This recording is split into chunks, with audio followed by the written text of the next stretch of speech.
Seja bem-vindo aqui, que bom receber você hoje para juntos lermos a poderosa Palavra de Deus. E hoje nós vamos ler o Evangelho de Jesus, Filho de Deus Pai, lá no capítulo 4 do livro escrito por Marcos, versículos do 35 até o 41.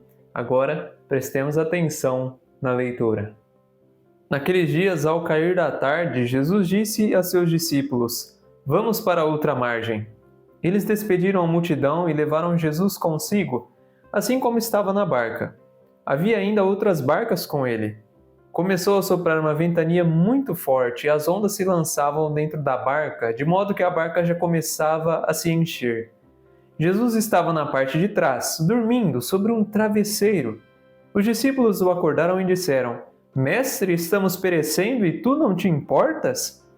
Ele se levantou e ordenou ao vento e ao mar: Silêncio, cala-te! O vento cessou e houve uma grande calmaria. Então Jesus perguntou aos discípulos: Por que sois tão medrosos? Ainda não tendes fé? Eles sentiram um grande medo e diziam uns aos outros: Quem é este, a quem até o vento e o mar obedecem? O Evangelho de hoje apresenta para nós duas extremidades que envolvem a nossa vida de maneira espiritual, como também de maneira real e física. Hoje o Evangelho mostra para nós sobre a fé e o medo. Os discípulos estavam com Jesus na barca deles. Vão atravessando de uma margem para outra. Encontram ventos fortes e uma tempestade que começa a encher a barca de água. E Jesus está ali deitado num travesseiro, no conforto, mesmo a adversidade acontecendo ali na situação. Jesus está presente na barca, mas ainda assim os discípulos passam por adversidades que trazem à pele deles o medo, uma emoção totalmente natural que faz parte do nosso cérebro reptiliano, a parte mais primitiva, mais antiga do nosso cérebro, responsável por preservar a nossa vida. E você talvez já passou por diversas situações que você teve medo, mesmo quando a palavra de Deus encoraja você a ter fé e não ter medo. O medo, ele não é necessariamente ruim quando ele preserva a sua vida. Desde quando o homem pecou no jardim do Éden, Deus, na sua onisciência, sabendo que ele estaria vulnerável num mundo, numa criação caída, dominada pelo pecado, fez com que esse sistema do cérebro do ser humano fosse capaz de identificar em milésimos de segundo uma ameaça. Porque para o homem, naquele tempo, que não tinha muito conhecimento e informação, se ele escutasse um barulho no meio do mato, ele não ia ficar esperando, buscando informações para ver se era ou não um leão. E muito pelo contrário, ele basearia a sua decisão na fé para saber se ele fugiria ou ficava ali esperando aparecer aquele barulho no meio do mato.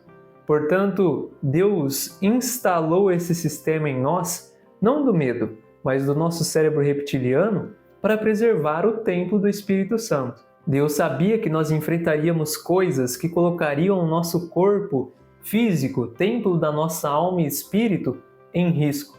E toda vez que é findado o tempo do nosso corpo físico, o propósito de Deus para a nossa vida também se encerra ali. Portanto, aqueles que morrem sem Cristo, sem conhecer ao Senhor, sem ser batizado, esses têm um destino diferente. E por isso que Deus busca o tempo todo nos conduzir a uma maneira de viver que preserve o nosso corpo, o nosso templo, até que nós tenhamos em mente essa conversão, essa mudança de vida, para que o nosso destino eterno seja junto a Ele para sempre. Por isso que Jesus hoje pergunta para os discípulos: por que vocês têm medo? Vocês ainda não têm fé? Não é que Jesus está colocando à prova um sistema que o próprio Deus criou em nós, que é o nosso cérebro, para lidar com ameaças reais que colocam a nossa vida em prejuízo. Mas se Jesus no início falou, vamos para outra margem, e se ele estava tranquilo na barca, é porque o que ele disse no começo, vamos a outra margem, de fato aconteceria, independente do que acontecesse no caminho.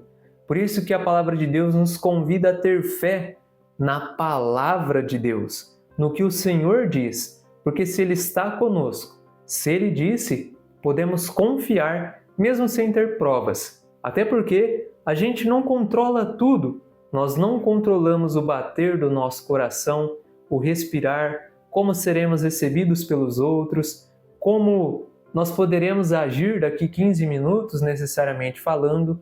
Muitas coisas estão fora do nosso controle. E quando fala-se de falta de controle, a nossa mente, de fato, ela fica louca, porque ela quer controlar tudo.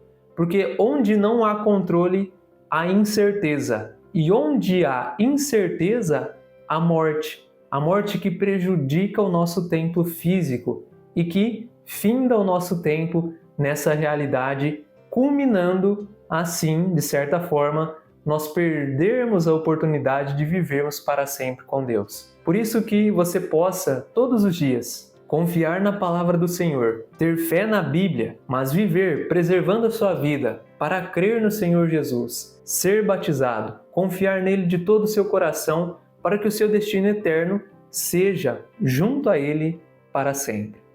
Deus abençoe você por ter chegado até o fim dessa meditação. O Senhor Jesus nos convida a ter fé na sua palavra. Se Ele disse, há de se cumprir. E por isso, jamais devemos dar espaço para o medo dominar e impedir de vivermos o propósito que Deus tem para nós. Se Ele prometeu, Ele é fiel para cumprir e nos convida a anunciar a sua palavra para que mais pessoas sejam livres do medo, do engano e de muitas outras coisas que as desviam do propósito que o Senhor tem para elas. Eu desejo que Ele te abençoe e te fortaleça e amanhã, se Deus quiser, eu vejo você aqui novamente. Um forte abraço em você e até a próxima!